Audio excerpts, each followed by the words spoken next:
Hello, everyone, and welcome to today's webinar, Restart Your Growth Engine, X as a Service in Your Existing Customers, brought to you by Technology Services Industry Association and sponsored by T-Systems North America and SOAR Performance Group.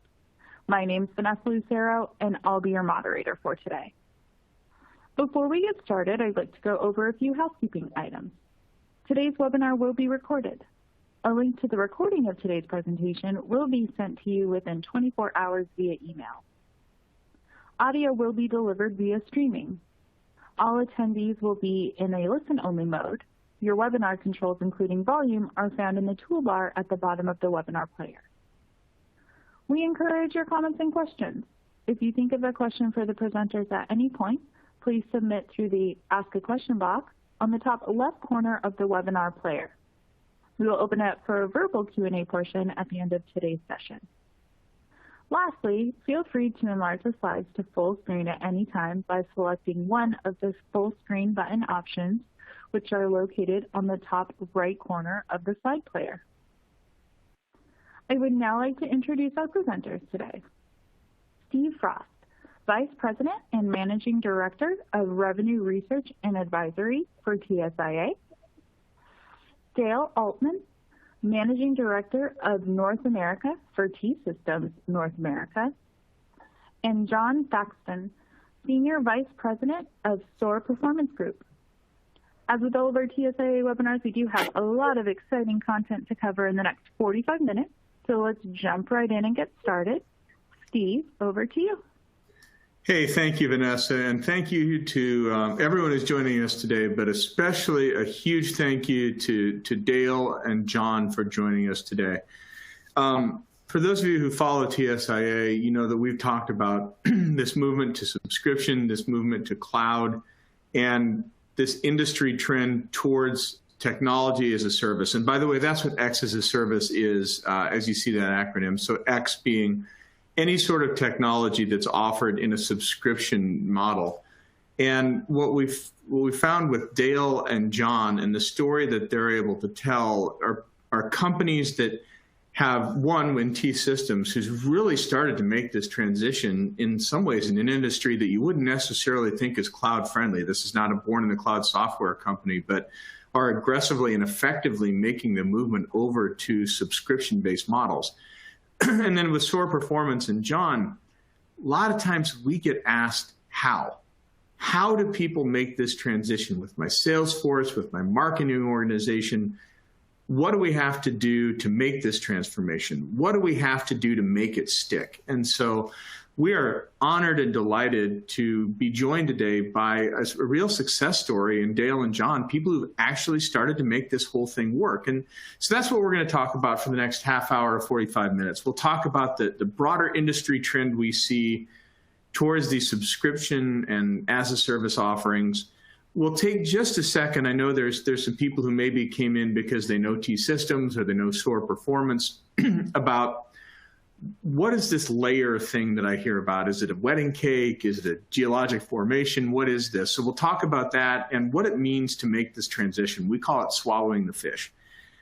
Then Dale's going to talk some about what T-Systems has done and is doing. John's going to talk about some of the things that you have to think about if you're really going to make this transformation and do it well.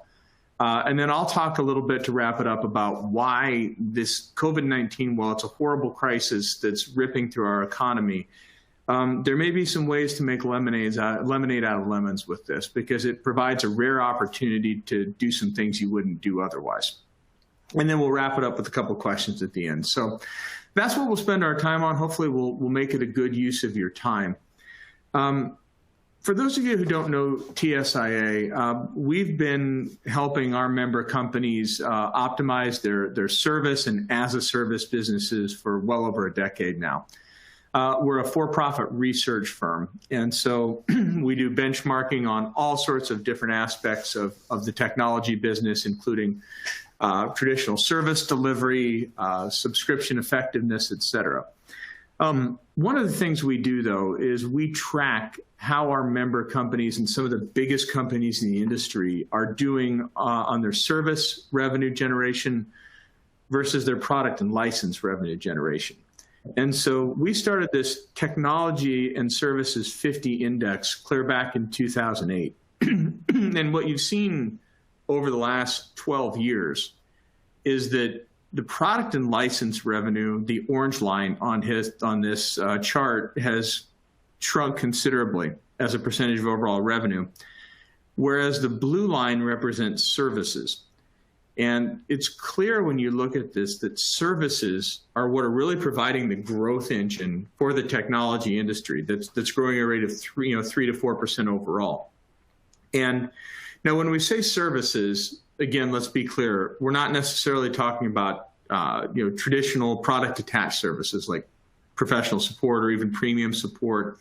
Professional services, we're talking about subscription-based technology as a service offerings. So managed services, software as a service, et cetera. And those offerings are growing at a rate of 8 times the technology industry overall. And you've seen, born in the cloud companies that have had explosive growth. You've seen companies like Microsoft and others who have made this shift over to really, a subscription-based model, and they've started to see these growth rates. So as you're starting to restart your growth engines, as you're coming out of this crisis and figuring out what to do next, John and Dale are going to show you that subscription-based offerings really are going to be the way to go. But it's not an easy transition. What's the old saying? If it was easy, then everybody would do it. And the reality is it's important, it's critical, but it's hard. And it also presents some challenges to you and your organization as you start to make this switch. And to help illustrate this point, I want to talk about the concept briefly of what we at TSIA call swallowing the fish. As we've guided dozens of our member companies through this transition from a more transactional model to a subscription-based model, we see a lot of the same things happening over and over again. When you first make this transition, and Dale can talk about some of this and John can too, when you start to make these subscription offers your primary growth engine, that solid curve there, revenue starts to go down at first. And there's a few reasons for that. The biggest one is you're not getting all your money up front anymore. So if it's a $3 million contract, instead of getting all $3 million up front, you might get $1 million up front. You might get the first year or even less. So not only does revenue go down because you're not getting it all at once, but these are new muscles. These are new motions. You might not be as good at this, at selling this stuff, as you were at selling the traditional transactional offerings. So revenue goes down to start. On the flip side, the dotted line there, you see the other side of the fish, costs initially go up. You'll have to invest in some new capabilities, things like customer success or adoption technology. Sales costs can go up because you might have to pay commissions on a 3-year contract and you only get 1 year of revenue. So when you start, revenue goes down, costs go up. And so at this point, you may be thinking to yourself, well, if revenue is going to go down and costs are going to go up, why on earth would I want to make this transition? And the reason is that on this back end, the second vertical line, that's when good things start to happen. First of all, the biggest reason you see fast growth for companies that have subscription-based models is that you're not starting from zero anymore. Every quarter, every month, you have a base of recurring revenue on which to grow. And so you wonder why companies like Salesforce, why companies like Amazon Web Services continue to grow at such a rapid rate. Yes, they have really good stuff, but they also have a business model that allows them to build that growth like a snowball. Also, you're going to see, and we'll talk about it a little bit later, the barriers to sale are much lower. Companies are going to be able to make smaller OPEX purchases versus larger CAPEX purchases. So those barriers to sale are lower. But that dotted line also has to go along with it. There has to be lower costs. And you have to be able to do this and execute this transition in a smart way. And let me show you a couple different data points on that. One, as you invest in these subscription models, especially when your costs of sale to start are high, you're not going to get your money back on what you've had to put in to build up the infrastructure or your sales costs, usually until about 21 months into that deal. So if you're not doing a good job of optimizing that customer process, of optimizing the customer life cycle, if you're not doing a good enough job of expanding them and getting more from those customers you land after they're on board, then it's going to be hard to be profitable with this. And what we're also going to see is, anecdotally, we've seen when companies have both traditional transactional offerings and subscription models, the temptation is to just sell the new subscription models to the new customers, but keep your old customers on the legacy stuff. And what we're finding, and I know Dale's going to talk about this in a little bit, that's a really tough sell. Yes, you've got to do a good job of segmenting and structuring your deals with new customers to set you up for success. But it's a lot cheaper, as this chart shows, to get a new dollar of revenue from an existing customer than it is to go out and find that same dollar of revenue from a net new customer. It's far more efficient if, and only if, you're doing the right things and you're not treating your existing customers the same way you treat your new customers. So to help with that, TSIA came up with the layer model. We say land, adopt, expand, renew. And so none of that in and of itself is particularly groundbreaking. But what you have to understand is that how you land the customer matters. Dale's going to talk about really anchoring around customer outcomes and understanding what it is the customer is trying to do, because they're looking to you as the vendor for expertise. So if you're just landing things without an understanding of what the customer outcome is going to be, then how will they ever adopt it? How will you drive usage of that offering if you don't know what they're using it for? Adoption is critical because in many cases, you will get paid based on consumption. So if they don't use what they already have, they're not going to use more, which means there's no expansion and you don't get paid more. And we have deep data now that shows that when customers expand during the course of their contract, they renew at a substantially higher rate. So all of this is important anyway. But in a downturn like the one we're in, this acceleration towards cloud offerings is even more rapid than it's been. So with that, Dale is going to talk about this idea of why these outcomes are so important, how people are looking to them to not just provide an offering anymore, but really to get involved with outcomes and making a big difference, especially as things go remote. So Dale, would love to hear your story. All right, thank you, Steve. Appreciate you having us here today. So T-Systems, who is T-Systems? T-Systems is a IT services company that is part of Deutsche Telekom. So you may recognize the T because there happens to be another T company out here in the US that might have a little bit more notoriety. We operate in 20 countries, and what we do is we focus in North America around kind of bringing the best of the best. So we service global clients here in North America, but we also have a local business as well. We focus around 4 key things around connectivity. So things like the backbone of Deutsche Telekom being connectivity between countries, SD-WAN, ability to incorporate connectivity in what is going on, and particularly that'll come into play with cloud. Around digital, smart factory, smart campus, leveraging the 5G technology. It's great. We've got 5G technology today, coast to coast. But what are we going to do with it? How is it going to change the way we do business? What is it going to provide for us? Also, healthcare, connected car. This is all part of our DNA with Deutsche Telekom and T-Systems. Cloud, our view on cloud is it should be multi-cloud. It should be multi-cloud, and we should provide an end-to-end management for clients to decide what they want to put in cloud, what kind of cloud they put it in, and then be able to move it where they need it. And then as part of this, we have the infrastructure piece, which is more classic IT. We're the largest SAP provider in the world. Not only that, but we have 7 certifications whenever it comes to capabilities, more than any other SAP provider globally in the IT field. And then finally, security. We are headquarters in Germany. Most of our businesses in Europe. We're very serious about GDPR, protecting personal information, protecting security of clients. So that is very much in our DNA. As we look at what's going on in COVID, so whenever coronavirus hit, and first it was taking care of our employees, but then we started looking at what is this doing to our market?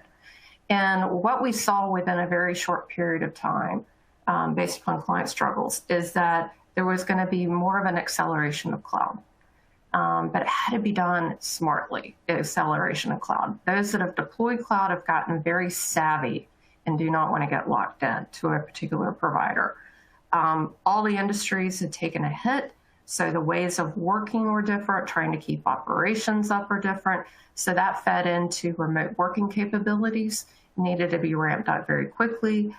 We worked with clients who all of a sudden went from 10, 15, 20% of their workforce working from home to now 100% or 80%. And they didn't have the VPN bandwidth. So, that along with the toolings, the collaboration toolings became really important when looking at a remote working environment. And then finally, I'll kind of put these together, automation and business continuity. Automation from the standpoint of what do you do if you don't have someone there that can push the button, someone there that or somebody gets sick. How is that going to interrupt your operations if somebody's not there to do something in this next step or to be able to fast path it? Disaster recovery or business continuity, a lot of companies that thought they had business continuity, all of a sudden, whenever coronavirus hit, they looked at their business continuity planning, because everybody was, and discovered that they may have had a business continuity, but they didn't have a really good plan written down, and then they had gaps. So all of those things we've seen as far as both market drivers in driving what's going on with the coronavirus. From a COVID standpoint, if you look at connectivity, again, I talked about VPN. I talked about bandwidth, tooling, everything that you need for remote working. Around IoT, tracking and monitoring became critical. And we'll talk a little bit more about that. Collaboration, virtual selling. Look at what we're on today. Would we have shown as much interest in forums like this 6 months ago, or actually 8 months ago? No, not as much. How do you reach your partners and clients?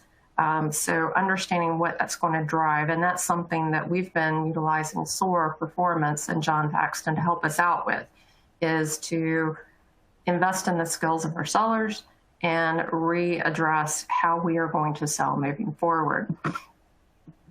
And then all of this goes around collaboration skills with what we can do and how quickly we can do it, this need for being agile. And agile, you can use it as a buzzword, but it's agile and adaptability as far as being able to turn or adjust and being able to do it in a very quick manner. So I want to talk about two examples of what we've done and how we've done that. One is of the strategic nature as far as something that we had in the works, and now it's become more of an imperative rather than an offering, rather than a solution. And the other one is an example of specific solutions that we've either created since COVID hit, or that we've adjusted, redefined, repackaged, resolution, tweaked to address the market needs of today. So the first one I talked about, multi-cloud. If you look at multi-cloud, it is what clients are clamoring for. You've got the enterprise players who are getting very savvy, don't want to lock into one provider. You've got the mid-market folks, which is the area that we play in the most here in North America, that need the flexibility of a cloud. They need the agility of what the cloud is going to provide in their effort for digitization, but do they have the skills to do it? So our cloud offering, which we call Future Cloud Infrastructure, and coming to the market, does have that vendor lock-in, avoids the vendor lock-in, It provides a very good user experience that gives the user control of their environment. And then something that's a little different with ours is the connectivity layer. So being able to provide companies the ability to have that connectivity layer, which is where a lot have struggled, to be able to move, not just the tooling and the GUI interface to move, but the connectivity to enable that move behind the scenes between a regional model, a private model, a public model, whatever the case may be. So that's something that we've done to try to differentiate and help solve the problems of today. The other one is the aspect of IoT solutions. So we had been doing IoT solutions, for several years, and really doing a good job of, let's call it, IoT seemed to be something that clients wanted to implement in order to do loss prevention. They were losing products, and whether it be because of temperature or just things going missing or things not going to the right place. And so it's creating losses in their business. But they were doing proof of concepts over months. What we saw with COVID is that they no longer can afford to wait from a loss prevention. It's about managing their supply chain. It's about making sure that they can get things where they need to go, when they need to be there, and be able to track it every step. It's also about new use cases around managing people flow, traffic flow, sensors in buildings. So you think about think about the 5G campus.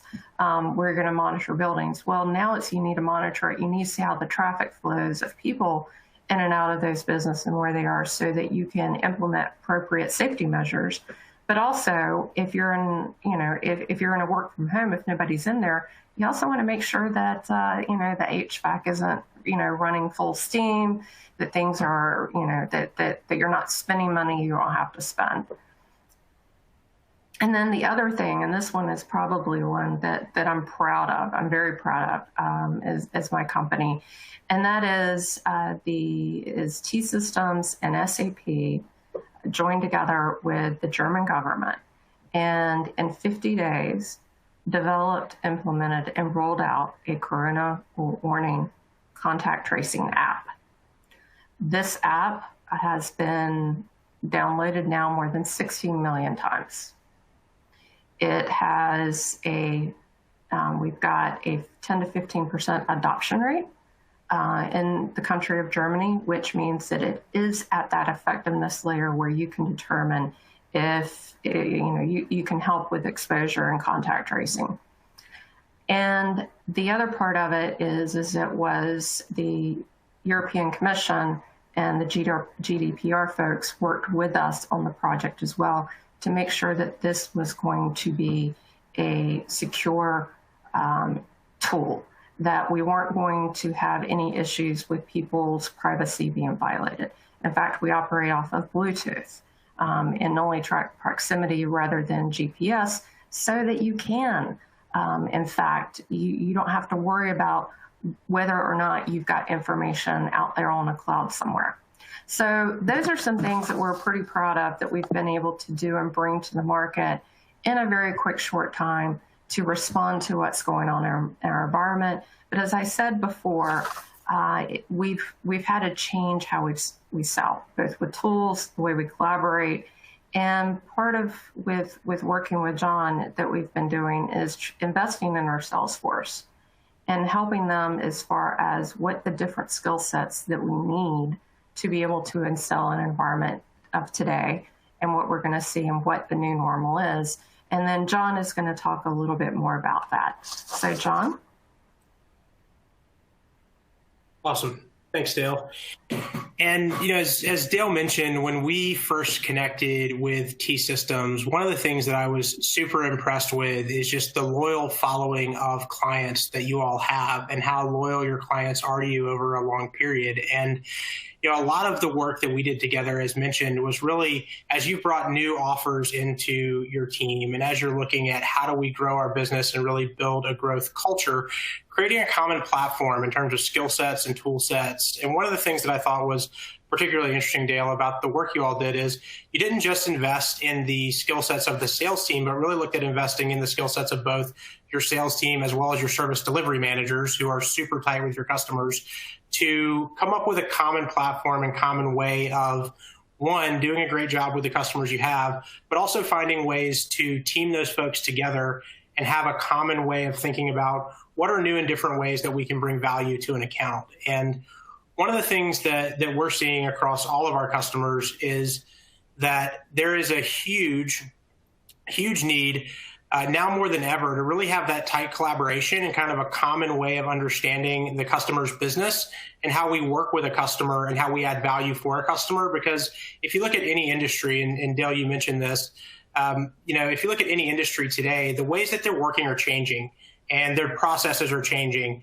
Factories that used to have tons of people in them now have a much smaller number in them. There's a lot more press on automation. There are workplaces that have never had virtual working that are now working together, in a very virtual way. And so some of the work that we did together was really creating a common platform in terms of skills to meet our customers, both, our existing customer base, as well as customers that we want to land, really understand their environment and bring the right value proposition to them based on where they are in their evolution. And so if you look at some of the work we did, it's really a full cycle approach from the very beginning of thinking through how do we segment our accounts. And one of the things that I think we did together that is probably a good activity for everyone to think through right now is both as we're looking at our existing account base and also new accounts, what are the accounts where their business condition is such that we believe we can really make a difference for them? I mean, that's one thing that we did together early on in the year, Dale, that I think you guys have leveraged throughout the year is having kind of a good prioritization around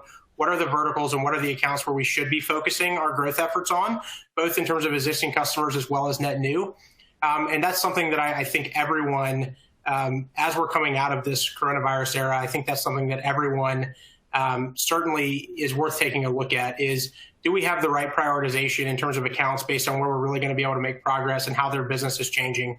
One of the other items that we worked really closely on, which I'm going to dive deep into here in a moment, is understanding the value proposition and understanding it in terms of the customer's world. Because one of the things that we're seeing, especially in this era where there is more disruption than ever, more changes than ever, especially when we have broad portfolios that address complex topics, like how do we put in place the right infrastructure for our business, being able to have a common way that we understand the customer's business and work with our customers to talk about their business and how we can help them based on where they are kind of in their evolution as a company is a super critical skill set that has always been important for sellers. But what we're seeing across all of our customers today is that ability to understand the customer's business and really bring a differentiated value proposition for them based on what's happening in their business environment right now is a skill set that is absolutely critical and that you have to have good organizational alignment around if you want to drive the right level of activity and traction with customers coming out of the backside of this. And so one of the areas that we really focused heavily with Dale, with you and your team on was the whole idea of how do we take our value message, and typically the skill sets of most of our salespeople is they are in our service delivery teams is they are super expert on our technology sets and they're super expert on the deployment of those. And one of the things that Dale and you as well as Ken and others in the organization really put a strong effort around was let's focus on our customer's business. Let's understand what are the real business issues that are driving them to make technology decisions. And then how do we effectively map what we can do from an IT perspective back to the customer's business in terms of what are the business problems they're having that our IT solutions help address? What are the initiatives they have at a business level that we can draft into? And what are the real pressures that are happening in their business environment that are really going to drive them to invest in IT? And so having a framework like this, it creates a great way for the team, one, across the sales team to have a common way of understanding what is it we need to know about a customer, and then how do we make sure that the value proposition we're bringing into that customer really connects with their business situation. The second thing that I think that Dale, you and the team have leveraged this for, and this is also something that we're seeing across a lot of our customers, there's a big move right now into this whole idea of how do we help, not sell. And so everyone right now is kind of in this strange place where your customers are disrupted, they're dealing with a lot of different things, and there's this whole mantra that so many organizations are taking on, which is how do we help our customers and help them in this difficult period without coming across as overly salesy. And one of the things that we're seeing work really well across our entire customer base is, and this is a tricky thing to do because we're very used to working on how do we identify a problem and solve it with our technology set. But actually, one of the things when you shift this conversation to the left side of the slide to talk about what's happening in your business, what are your peers doing, how are they dealing with this, it can make a huge difference in what ultimately becomes sales opportunities in today's era. And in another account we were working with, they sell technology that optimizes essentially safety compliance in a manufacturing environment. And part of what they found as they went into this era is a lot of their selling motion relied on people actually physically going into factories, talking with people in factories, talking with the IT support staff that supported factories, and all of a sudden you can't go and visit your customers. And so generating that interest, getting them plugged in, all those things all of a sudden became really hard. And part of what they found is as they drove their marketing campaigns, as they drove their development efforts, one of the things they did is they actually started with, hey, what are our best customers who are getting their factories back online safely, compliantly? What are they doing? And how can we educate our customers around what our other customers are doing to deal with something that every single one of our customers is doing? And when they shifted a lot of their effort to that whole discussion, it was amazing how many more conversations they were able to now have with their customers.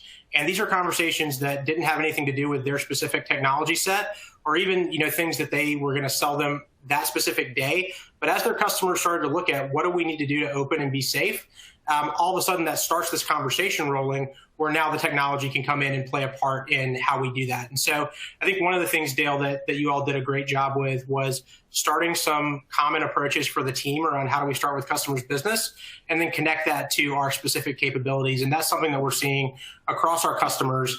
Being able to have a point of view about their business situation and how technology can support them has always been important, but now it's a must-have, not a nice-to-have.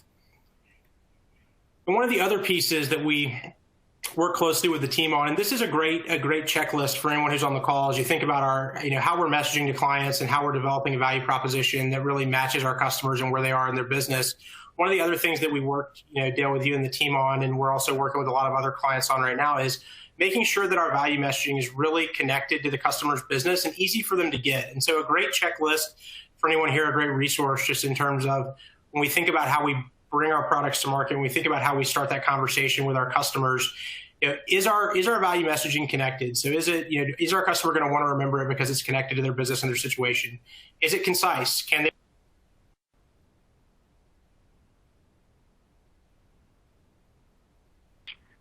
It looks like we lost John. Maybe his connection. I'm sure he'll jump back in here. Steve? Well, I tell you what, it really does. I think I got. I think I popped off there.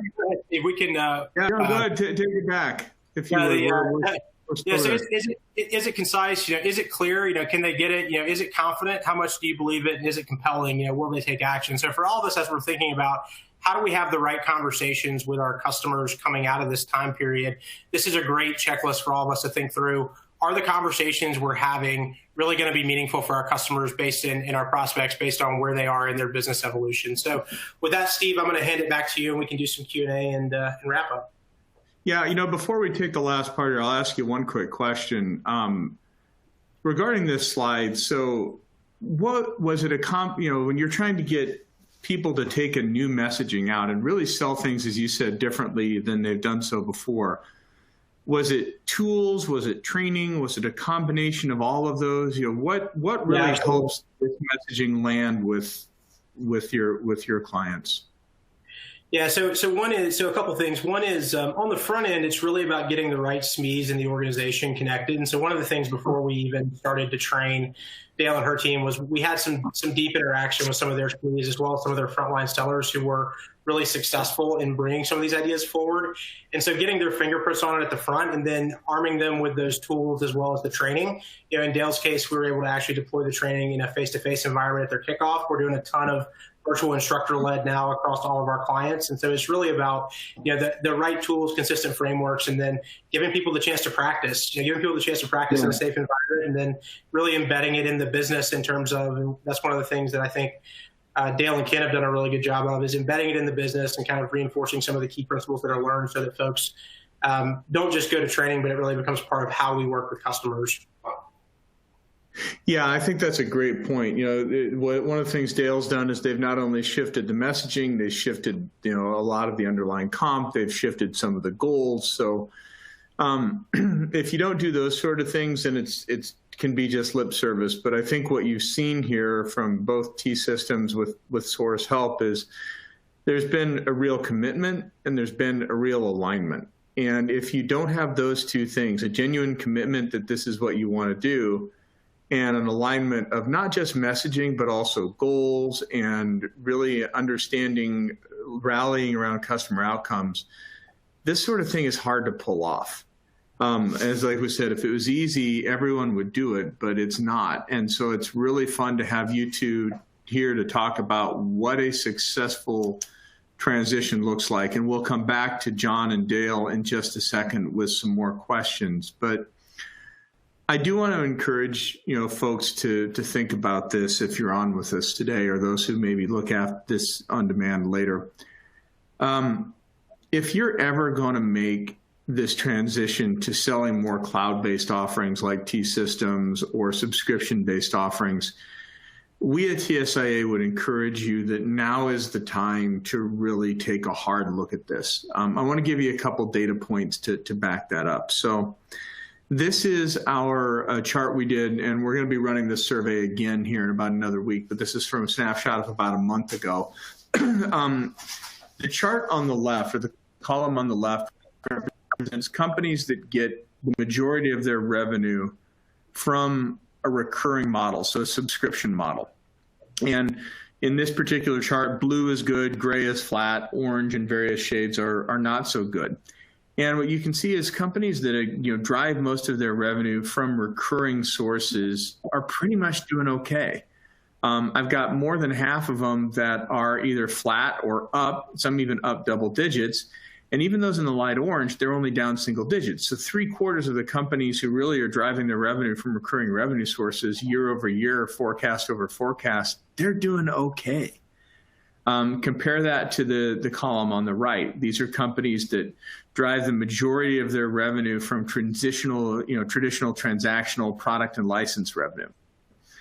And there are some that are doing well, particularly those like that Dale mentioned, who are helping people get remote work set up, those who are in the healthcare sector or other areas that are performing well. But over half of those companies are down double digits year over year in their forecast.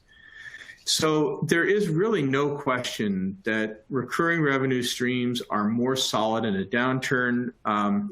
But understand, just like Dale said, and we're going to ask another question about this, even if you wanted to sell somebody your on-premise solution, how on earth are they going to deploy it when everyone's stuck at home?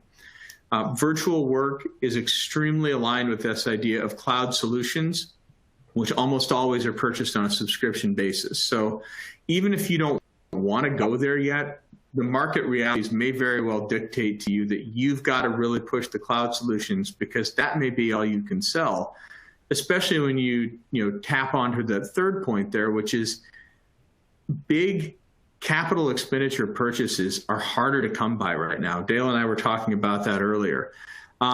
Getting people to make a smaller spend on an OpEx basis, operating expense basis, that may be, in fact, all your customers are able to do right now. So for those three reasons, this, we think, is the time to make this change. But then that fourth bullet point is really important too. Both John and I talk to different sales leaders all the time, and it's a brutal reality of what we're going through, but everybody's forecast is weird right now. They're trying to figure out how to adjust it. They're trying to figure out what goals should be. They're trying to figure out what individual quotas could be. Things are weird right now. But I don't know how many times that I've heard the expression, well, we'd love to make the changes that we want to make, but we can't right now because we got to hit the quarter, we got to hit the month. And the analogy they use is that they have to try to change the tires while they're driving the car. Well, this actually in some cases is a pit stop where the economy is slowed a little bit. If you're actually, kind of in a bit of a place where you can come in, take a pit stop, actually change the tires, make some of the changes you need to make, this may be a real opportunity to do so. And so we encourage you to take advantage of it. And by the way, investors reward this.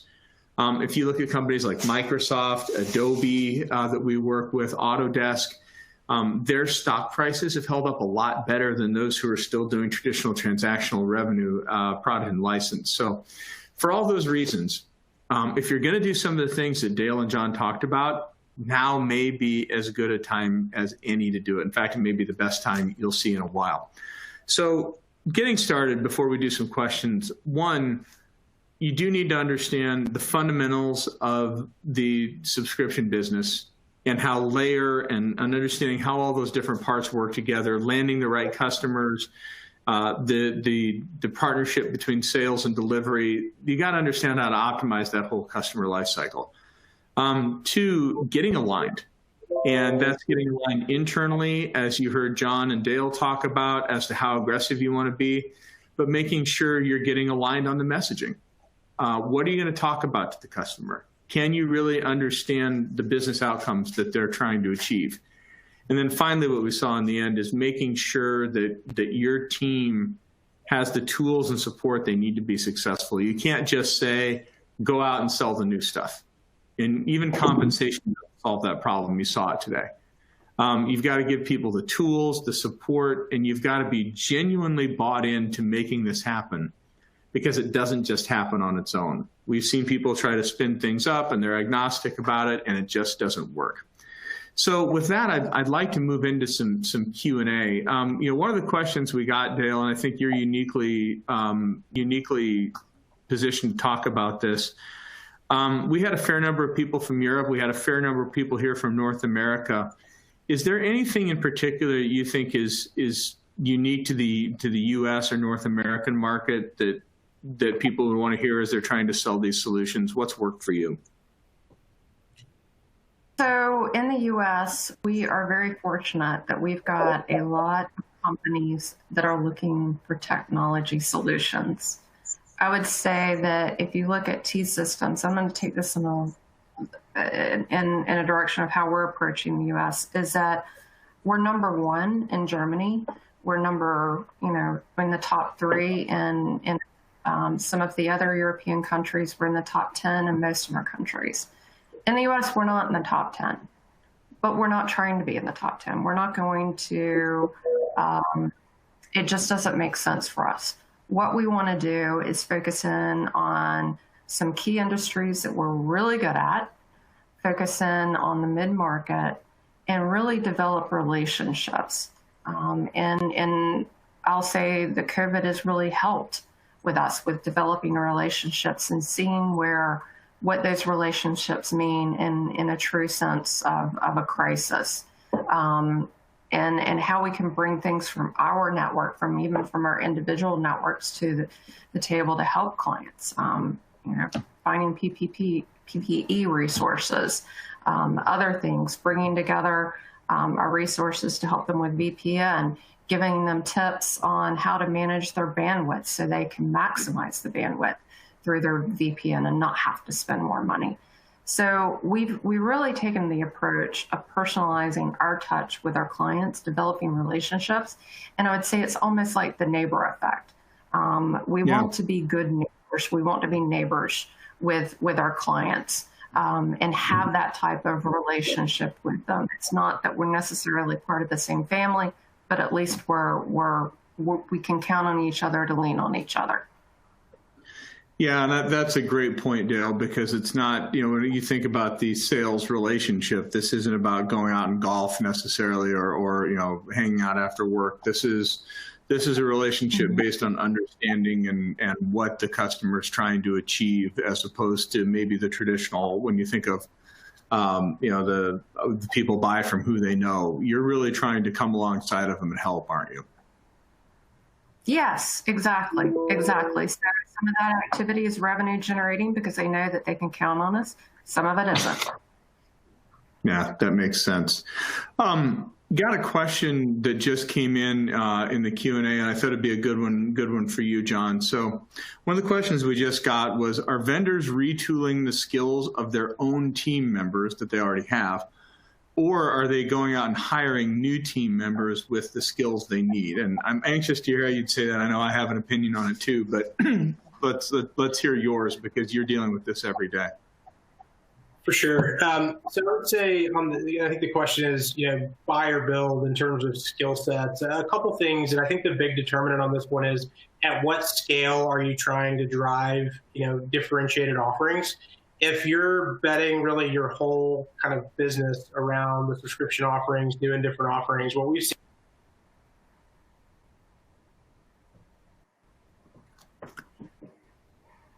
Sounds like we may have lost John again. We've had a couple audio glitches. So I'll answer it a little bit from TSIA's perspective as we're waiting for John to get back. I popped out. Yeah, it always cuts me off right when I'm at the good stuff. I know, it's happened twice because I was on the edge of my seat there. The answer to the question is really all about scale, right? Like if you're really saying we're going to migrate our business in this direction, it's usually not possible to just swap everybody out. And so you got to look at how do we take the things that are good with the folks that we have and how do we augment those to kind of meet our new selling motion. If you have just a portion of your business, which is more emerging, sometimes you can hire a specialist team for that. But especially when you're trying to do this at scale as part of a business transformation, it's really not possible to just swap everybody out. Yeah, that's right. And I think you made a good point. So I was just going to say from the TSIA perspective, we largely agree with you. We've seen that specialists can really make a difference. But it's, you'll have 20% of people, at least what we've found, is that you'll have 20% of your sales force that'll make this transition pretty easily. And you'll have 20% of your sales force that really will never do it no matter what you do. They just can't get there. So the battle is really, can you train, enable, and get people comfortable that other 60%? Because it may not be the kind of thing, especially in this environment, where you can just go out and rehire the entire sales force. I think that's pretty much aligned with what you're saying, is it not, John? That's spot on. Oh, good. So one more question for Dale. Maybe we'll do one more for each of you. So I got another question that came in, Dale. So how is outsourcing being impacted by X as a services or X as a service? Are you finding this to be, more tech touch versus high touch, or services having to change and drive this as opposed to sales? So, do you find that people are outsourcing more, especially now that you're really pushing these cloud-based offerings? So, well, that's a very broad question, and can go into a couple of different ways. So hopefully I get it right for the person that asked, in understanding it. So from an outsourcing standpoint, outsourcing is still important. If we look at how cloud adoption is accelerating, and everybody's talking about, as you have, John, and Steve and myself, how cloud adoption is accelerating because of COVID. Outsourcing is going to have its place too. There's going to be some accelerations there for things that may not be, or the clients just do not absolutely want to move to cloud or can't move to a cloud yet, but yet they want to ensure they have continuous operations. So it's going to provide them more flexibility. So X as a service, also from an outsourcing standpoint, I would say that from a cloud standpoint, that's why we want to provide clients options. So whether they want to outsource and have a private cloud, or if they want to go to the public cloud. I would say that the selling effort's no different than what it's been as far as trying to sell. But in a COVID environment, you've got to really make it immediately apparent, and you've got to make it as simple as possible for clients as what they can do now, not what they can do a year from now. Yeah, that's a great point. Thank you. And, one thing I'll add, having been in your shoes at one point earlier in my career, when you're having an outsourcing discussion, just remember the level of person you're talking to. We used to train people when I would do it that if you're having an outsourcing discussion with someone below an SVP level, I'd be very careful because they may very well be the person who's getting outsourced. Dale, they're lucky in that they've got some varying cloud offerings that can be taken at different levels of involvement by the client. But just be very careful when you're having that outsourcing discussion that you're not having it with somebody who might get outsourced. Otherwise, you might not get very far. So one last question here that I would love to throw out. And then for those of you who answered or asked questions, but we didn't get to them, we'll try to follow up with an email or we'll post them on the TSIA discussion forum. John, you talked a little bit about this idea of not just having sales on board, but also delivery. And our TSIA research shows that your delivery teams, your services teams, whether it's support, customer success, whatever it may be, are interacting with customers 5, 10, 15 times as often as sales ever can. So what have you seen that's really key about getting sales and services and delivery kind of on the same page and making sure that the communication and collaboration is there? Mm-hmm.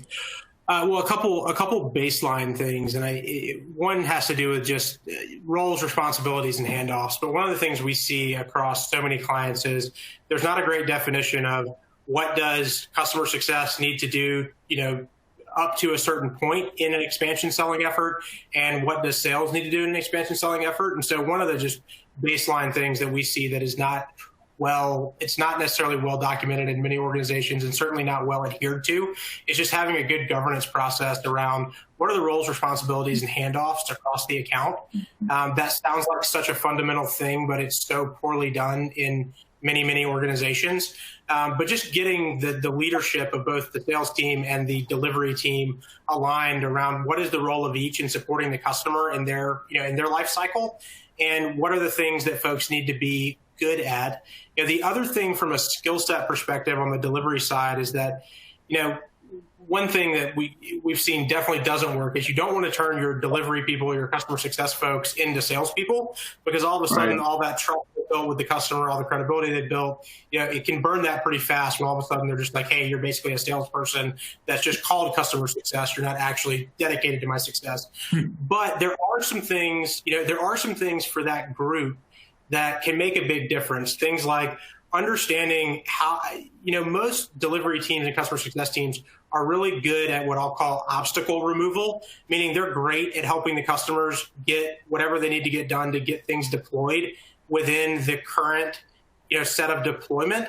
One of the big jumps that we're working with a lot of our customers on is how do we help that team develop great, I'll call them more strategic, broader thinking skill sets that look at, hey, here's not just what we're doing for you today, but here are the other things we could do for you, and starting to kind of set some of those ideas in motion from a customer success perspective, and then handing those ideas off to the sales team so that they can go and run with them in terms of really running a sales campaign. That's one of the big skill sets that we're seeing that folks are trying to build on the delivery side and the customer success side, is just that creating that good foundation for not just how do we do a great job on delivering what we've sold, but, take that 5 or 10% of our time to really think bigger about what's possible for this customer and understand how we can work together to kind of roadmap towards that and bring the team in along the way. Well, thanks, John, Dale, that was fantastic. Vanessa, I know we've got some closing as we wrap this up, so why don't you take us home? All righty. Well, thank you so much, everybody. We have come to the conclusion of today's live webinar. A couple quick reminders before we sign off for today. There will be an exit survey at the end of today's live webinar. Please take a few minutes to provide your feedback on the content and your experience by filling out that brief survey, and a link to the recorded version of today's webinar will be sent out within the next 24 hours. I'd now like to take this time to thank our presenters, Steve, Dale, and John, for delivering an outstanding session. And thank you to everyone for taking the time out of your busy schedules to join us for today's webinar, Restart Your Growth Engines, X as a Service and Your Existing Customers, brought to you by Technology Services Industry Association and sponsored by T-Systems North America and SOAR Performance Group. We look forward to seeing you at our next TSIA webinar. Take care, everyone.